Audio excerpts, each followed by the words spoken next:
Allow कर रहा है, जवान बच्चे बच्चे अगर बात कर रहे हैं, हंस खेल रहे हैं, तो आप नहीं रोक सकते। अगर वो वयस्क हैं तो आप नहीं रोक सकते। तो फिर ये कहां पहुंचेंगे? क्योंकि जितेंद्रीय तो है नहीं कि केवल हंसी और बातचीत से ही हो जाए। अब ये उतरेंगे क्रियाओं में, और क्रियाओं का परिणाम होता है यही, और इस परिणाम का पाप ही होगा। मान लो बॉयफ्रेंड गर्लफ्रेंड और वो गंदी क्रियाओं में उतरेंगे तो गर्भ नहीं रहेगा क्या? गर्भ रहेगा तो फिर वो पाप करना पड़ेगा। तो सब पाप ही तो हुआ। हमारा उद्देश्य पवित्र हो तो क्रिया पवित्र होने पर भी उसका फल मंगलमय होता है। उद्देश्य महान हो, उद्देश्य अगर हमारा स्वार्थ वशीभूत गिर जाए तो क्रिया महान हो तो उसका फल अमंगलकारी होगा, क्योंकि उद्देश्य सही नहीं था। क्रिया महान थी, उद्देश्य सही नहीं था, और उद्देश्य सही है, क्रिया गंदी है, तो परिणाम मंगलमय होगा। कई बार सुनाया है कि एक डाकू हिंसक जिससे रास्ते में मिलता तो छीन लेता और हिंसा कर देता, उसका स्वभाव था। उसको मारने में बहुत सुख मिलता। जो तमोगुणी राक्षसी स्वभाव के लोग होते हैं, तो एक संत बड़े सिद्ध भजन करने वाले वो मिल गए उनको, तो उनको भी मारने के, तो वो अपने तपोबल से उसको रोका और कहा, बेटा ये क्यों करते हो?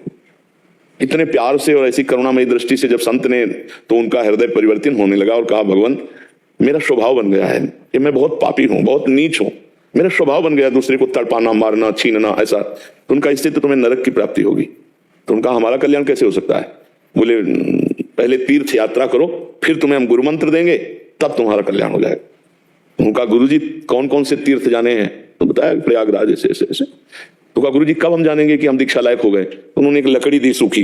वो कहा, जब ये लकड़ी हरी हो जाए तो समझ लेना तुम निष्पाप हो गए, उसी दिन आ जाना।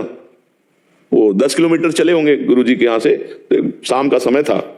तो उन्होंने सोचा आज रात्रि इस जंगल के पेड़ के नीचे, गांव के नजदीक था वो पेड़, बट वृक्ष बड़ा विशाल, आराम से वो लेटे। थोड़ी देर में ऊपर वार्ता होने लगी पेड़ में। तो उन्होंने कहा, पिछली बार तो बच गए थे, इस बार रात्रि के 12 बजे चारों तरफ से गांव में आग लगा देंगे और जो निकलेंगे काट काट के फेंक देंगे, सबको मारेंगे। बदमाश चार ऊपर बैठे। तो उन्होंने कहा, अरे यार जिंदगी भर यही करते रहे और फिर पूरे गांव को मारेगा। सुनो, मन से कहा, इतनी हत्याएं की, अब चाह ही रहे तीर्थ है, इन चारों को और डंगा देते तो पूरा गांव बच जाएगा। उनसे कहा, भाई तुम्हारे प्लान में कमी, हम तुम्हारे इस चैप्टर के गुरु हैं, अकेले मारा है हजारों को, आओ हम प्लान बताते। अब यहां नहीं रात्रि में रुकेंगे।